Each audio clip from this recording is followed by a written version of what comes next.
Hi guys, welcome to another episode of T.N.T Garage and Performance, and today we're not doing anything on the checker. In fact, we're going to be starting a new project. That's right, finally getting on to something else. And this next build, I'm going to have a little fun with. It's going to be a much easier build, I think.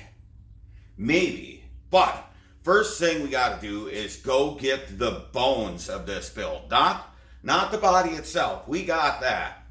But we need to get the bones that are going to support and power this new project. So let's hop a brute farce. Let's go get the trailer and let's go get these parts.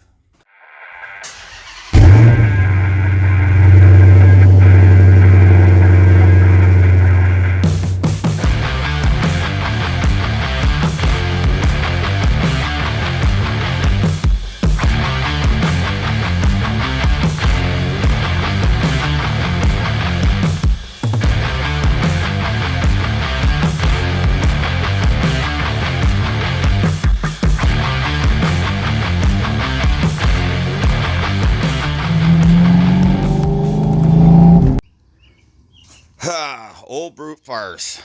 Old, almost reliable. Had a little issue with this. Last time I used it to actually go look at the parts, and I got back in the truck and it didn't want to crank over. I kind of narrowed it down, at least thinking wise, to the neutral safety switch, because the shift shaft seal in a transmission case is leaking. And it's just getting transmission fluid up in that seal, contaminating a connector and all that. So we fixed it the right way by removing the start relay and then just running a couple spades and some wires into the truck. Because, well, I'm lazy. So we now have a new way to start the truck. For now. Well, and here's our gem. All of our parts. As you can see, it's a little rusty. Not a whole lot left good on this truck other than some aerodynamic upgrades. But it is four-wheel drive. It's Z71. I'll set the jump pack up here. Let's go in, check the RPO codes out. This mess. It's got an owner's manual. So, let's see. All right, that's what I like to see there. GT4, which means a 373 gear, and G80, which is the governor lock posi. So that's good. It's got a 5.3 under the hood with 862 heads. Yeah, 862s on it. This truck is beat. And we'll take a better look at it when we get back to the shop, but we'll show you this here. The frame has got a mild issue, so we'll check that out later. But it runs, it drives, because it drove down here from across town, and it was $300. So I mean, I can't really go wrong with that for something that's LS powered. The transmission works from what I know, but it's Z71, which gives us the posi, and I'm really happy to see that it's got 373 gears instead of the 323s that were usually found in these trucks. So that's pretty neat. Let's see if we can get this fired up and get it onto the trailer. All right, jump packs up. Let's see if she fires up.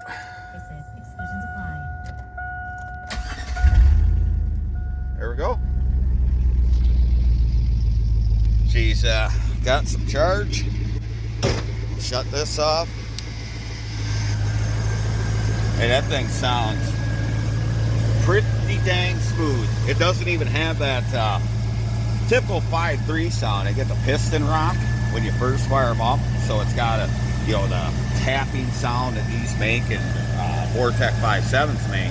That almost sounds like a diesel because the piston rock's a little in the bore before everything heats up, but I mean, it sounds good. So let's make sure it'll stay running and see how hard it is to get this thing up on a trailer. I know the four-wheel drive ain't working right now, and judged by the way the push button activates, it's the encoder motor on the transfer case. So let's get her loaded up.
Well, I got up on the trailer pretty easily. It acted like it wanted to go in the four-wheel. I kind of had to give it a run. I know I should have blocked the wheels on this truck so I don't hurt the parking pole, but sue me. Anyway, we got it on. Let's get this thing strapped down, ramps up, get it back to the shop, reorganize everything in there, and then we can take a really close look at this bit. Maybe get that engine cleaned up because you can't even tell the heads are aluminum. It's so covered in oil. So let's get that wrapped up.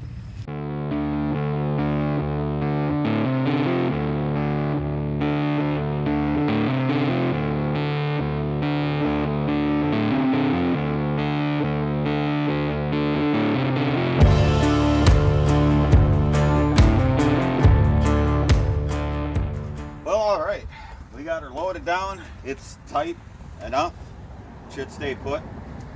Let's get this thing back to the shop. More importantly, get me back into the air conditioning on my truck, and then we'll sweat some more and get a look at this thing. Well, now that we got the truck home and idling on the trailer after I jumped the battery again, let's have a look at just how bad this is. So we got a bad spot right there. We've got the break in the frame there, and we go back and we can see we've got some stuff going on here. We got a hole in the frame, we've got some patches. That's not even the most impressive part that I've seen so far. So have a look at that leaf spring. I'm not sure.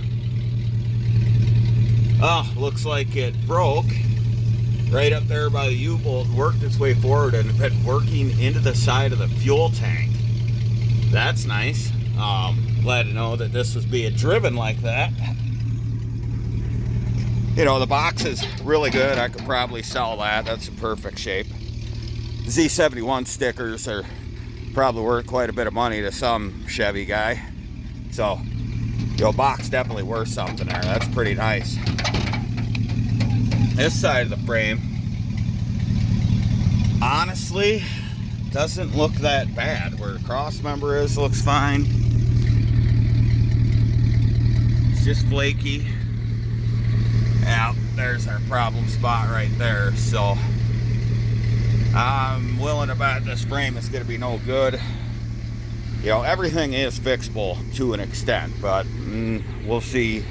do some research, see if we can't find another chassis. I'd even take a GMT 400, 88 to 98, because I think it's a better frame than the 800s. But just listen to this thing. This is why I bought it. God, it runs smooth. So I'm gonna back it off the trailer and get it up over here, get this out of the way for now, and then we'll work on organizing the garage. We'll pull the Challenger out, pull the Checker out, move my camper. I'm probably gonna take the Red Ram to storage so I can bring the Squarebody up, move some stuff so we have room. So let's keep going. I guess let's see if we got any gears in this thing going down the road. We're just gonna take it around the block.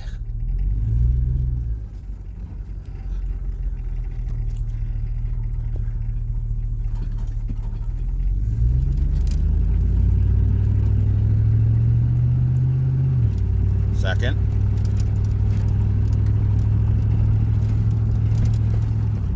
Third. Okay. Actually shifted pretty good.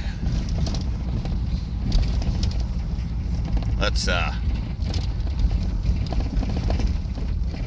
around the block here.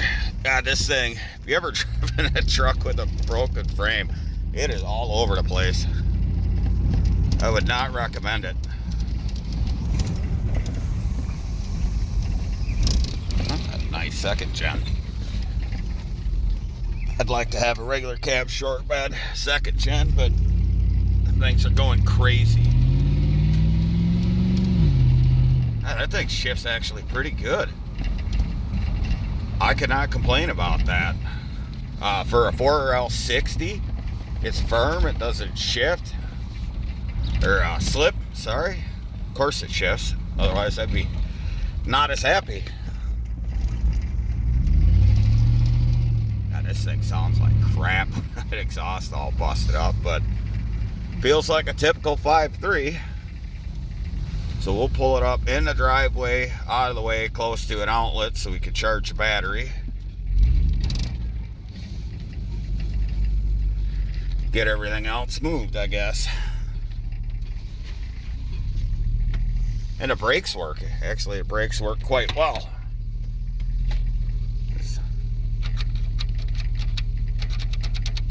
That doesn't work to disable the headlights anymore. Usually on these GMT 800s, you can cycle the dome override, I think 3 times, and it'll disable your auto headlights after you turn the key on. So, yeah, the encoder motor's just not working on the transfer case. It's want to. It's either the encoder motor's shifting and the front is not, or just the encoder motor's not happy. Look at all the crap that's in the vents on this thing. Oh, it's dirty, but there we go. Well, we got the old Red Ram loaded up. Don't worry, this truck ain't going anywhere. It's gonna go in storage. I've been feeling kind of bad about just leaving it sit out. We're gonna get it under cover, and we'll work on it at a later date. And I'm keeping this truck just because every time I get in it, even just to move it, it's just such a nice truck. It just needs a little cosmetic, but it's low miles. It's a great driving truck. I just don't use it because I'd rather just beat this one to death instead of that one. So it's gonna go undercover in a shed with concrete floors, so it'll be nice and safe. Well, we're gonna use this to move the Squarebody up and into the driveway. And seeing as I'm only one man, I don't have a tow bar, there's no winch on that trailer, we're gonna do the next best thing, and that's have a drawbar and this hitch that can clearly tow quite a bit. I mean, this thing's rated for like 80,000 pounds, but just throw a 5/8 bolt through the hole in the drawbar down through the bumper, and we'll just go that way with it. And if it's stupid and it works, I mean, there we go. Yeah, it's not getting hot, still got good oil pressure. Let's see if this works.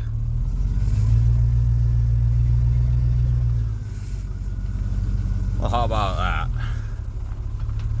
I don't know how it's gonna go when I turn it. I should get out and turn the steering wheel in the square body, otherwise it's going to rub the garage. So it's going to be a lot of adjustments, but it's a lot easier than pushing it.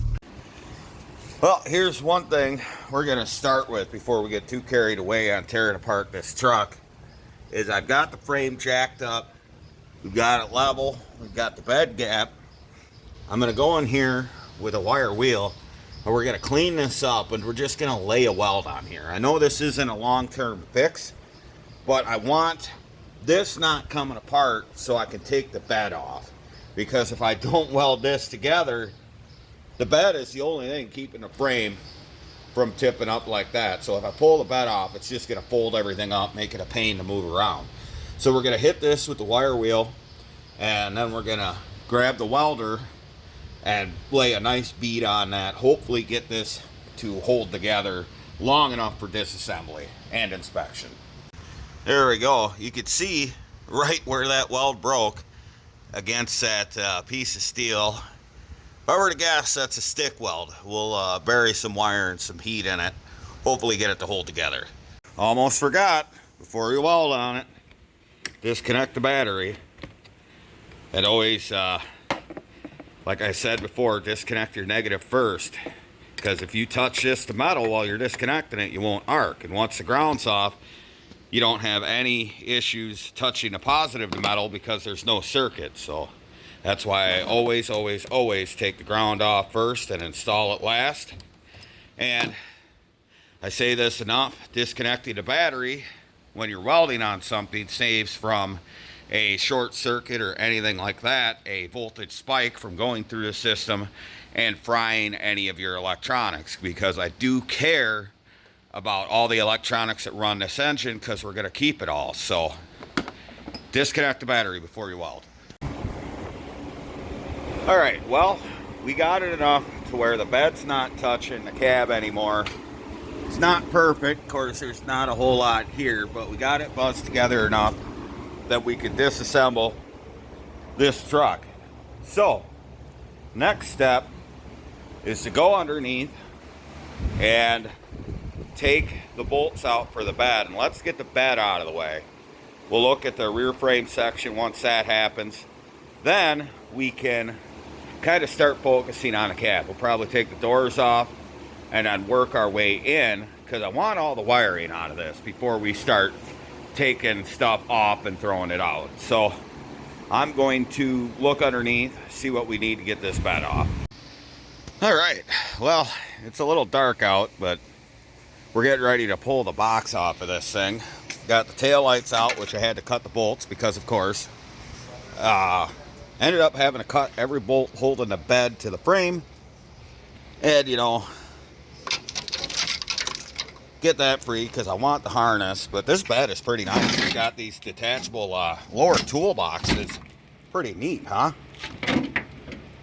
So we went ahead and got the fuel filler out of there with a big hammer. So we got our cherry picker rigged up. We'll set you up. We're gonna pick this up, finish disconnecting the wiring from the bottom, and then plop it in a trailer. So let's see how much I gotta fight to do this.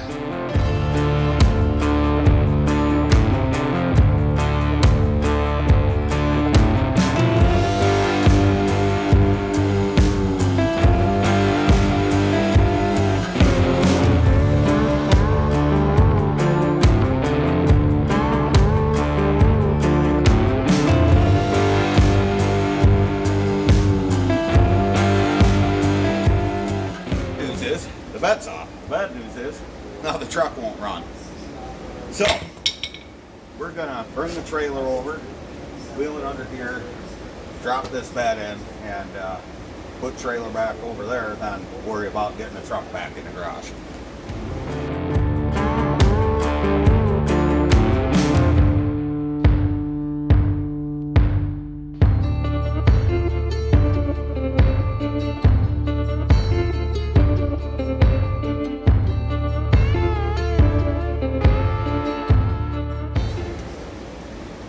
Well, there we go. That was less than easy. I'm going to see if that thing's out of gas, dump a couple gallons into it, see if we can get it back in the shop and have a really good look at that frame now. Yeah. Well, now we got a pretty good look at the frame. You can see that these body lift mounts pretty much, you know, lock themselves to the bolts. So even though I cut enough through there to cut the bolt, I had to cut the rest of the lift puck to get the bed off. So, I mean, looking at this side of the frame, it's actually pretty decent. It's not bad on this side of the truck, but looking at this side, you can see where the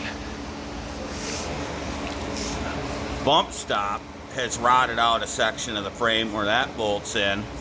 There is a patch. There's a crack right there. So there's a patch. I don't know if that's fat. No, that's definitely patched. So,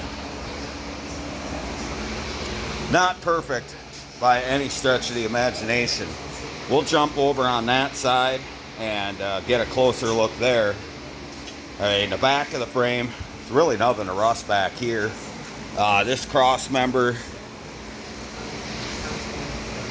yeah, that's rotted. So that'd have to be replaced. This one would have to be replaced.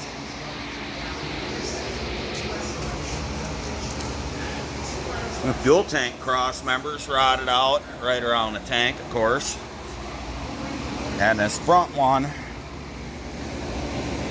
probably also rotted where it saddles in the tank. So we'll jump over the other side here, kind of trip over everything that's in my way, like the welder. Oh, that breeze feels good. I'm telling you, it is miserable today. Good old Wisconsin corn sweat really bringing up the humidity, and there's no wind. So yeah, we could see just a slight patch here, just a small one. It's cracked there, right there. We've got some rust down here and here, and there's that broken leaf spring, the leaf that's running right into the fuel tank. So, can it be fixed? Absolutely. I mean, it's not, this compares to the checker frame, this is like brand new compared to what I had to deal with when I was building the checker. Will I fix it? Not if I can find a decent chassis. I looked on CarPart, and anywhere from $350 to $500 for a regular cab long bed 4-wheel drive chassis.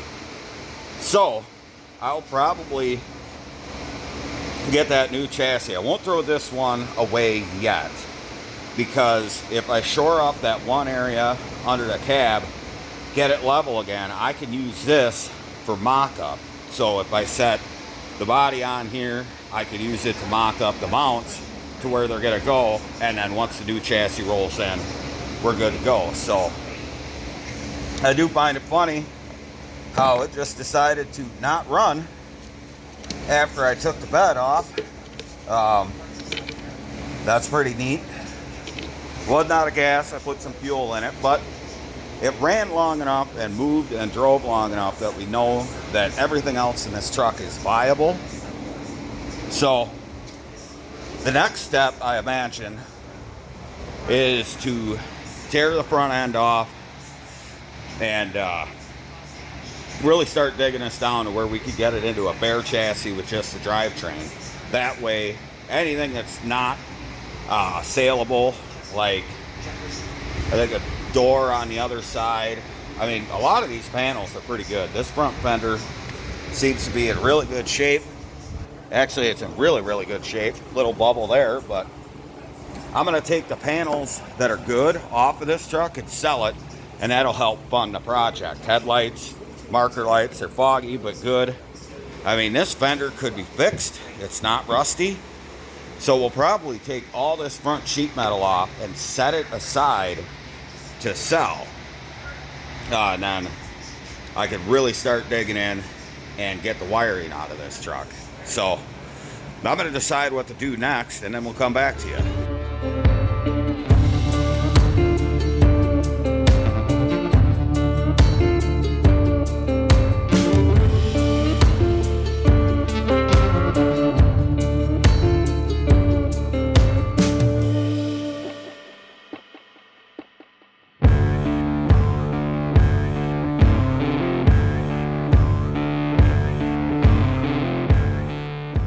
Well, I think the next step is I'm going to pull the inner fenders out, pop all the clips, and then unbolt the power distribution center, get the air box unbolted, the coolant reservoir. I think there's one that comes through the bottom, there's one that goes through the top, get the battery out of the way. And once we get all that stuff kind of folded in, we can drop the fenders off and get to digging in, probably drain the coolant out of this, and see how close we can get to the heart of this thing.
Well, now that we got everything off of the fenders, kind of in, we've got our electrical in, and our coolant side in and everything, we're going to start attacking this core support. First thing, we're going to disconnect our lines for our condenser. I'm going to try to save these, and I don't know if this is charged or not, so it definitely is not. I've been surprised before. Like on a brute Farce when I took apart the half ton to get the body. So kind of nice that there's nothing in there. Now we'll just get those disconnected. I'm going to drain the coolant. We're probably going to get the power steering cooler out of the way, get the trans cooler dropped down, disconnect the trans lines from the radiator. And once everything's drained, we can take out our two mounting bolts at the front of the frame, and we should be able just to lift the whole core support out of the way. So let's have at it.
Well, I decided to tear the dash out of this thing. Didn't want to bore you guys with it. Didn't really do a step-by-step because I just did it aggressively. So, we got all the wiring separated, but here's where GM disappoints me in the GMT 800. Unlike the GMT 400, there's not a bulkhead plug here. It's all this wiring that goes out into the power distribution block, over the engine, In the older trucks, you just disconnected a giant connector, pulled the engine side into the engine bay and the interior into the interior. But no, GM can't do that here. And seeing as I don't care about this cab, we're going to get it out of there without dragging everything through that way. So let's figure that one out.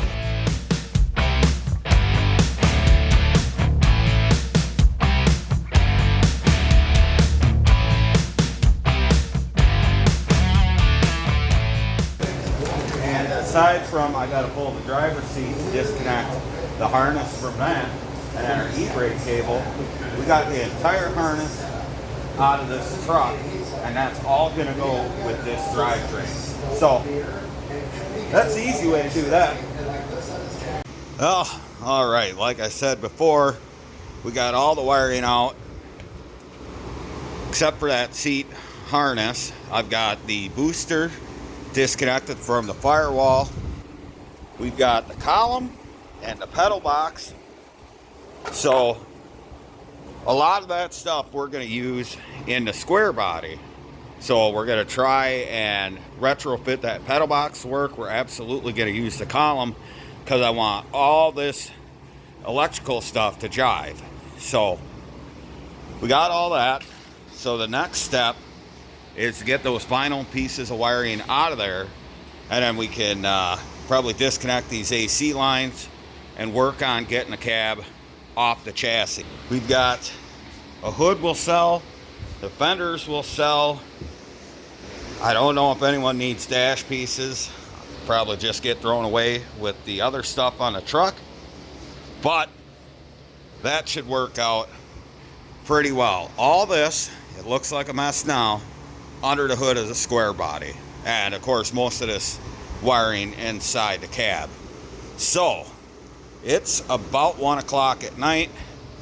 I'm going to clean up my mess there from the radiator and core support, which will probably use that rad and the condenser in the Squarebody. So that way we don't have to worry about anything. It's a LS specific radiator with the steam and all that crap, especially with the closed loop cooling. So we'll use that radiator with this engine and go from there. So I'm going to clean that up, back Challenger in, and I'll call it a night. We'll see if we get the time to get the cab off tomorrow, but got to go to work late tomorrow night, maybe not. So we'll see.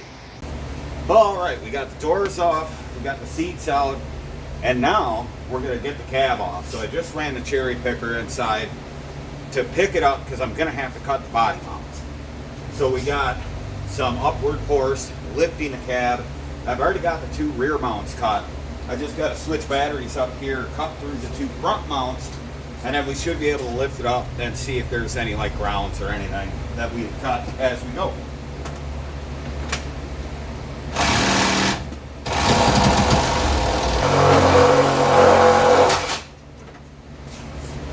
All right, now just cut the other side, and it should come free.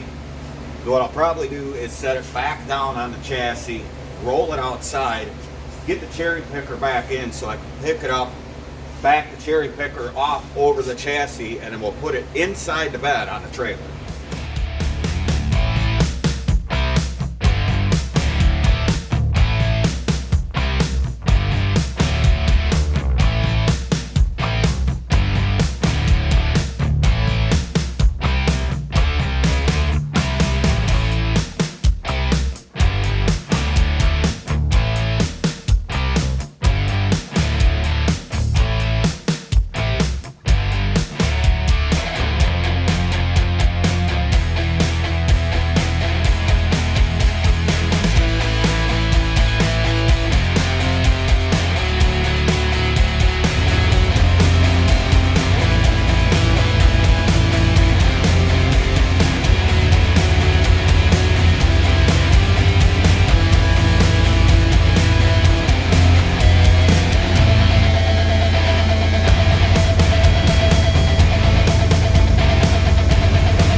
Too hot, too humid.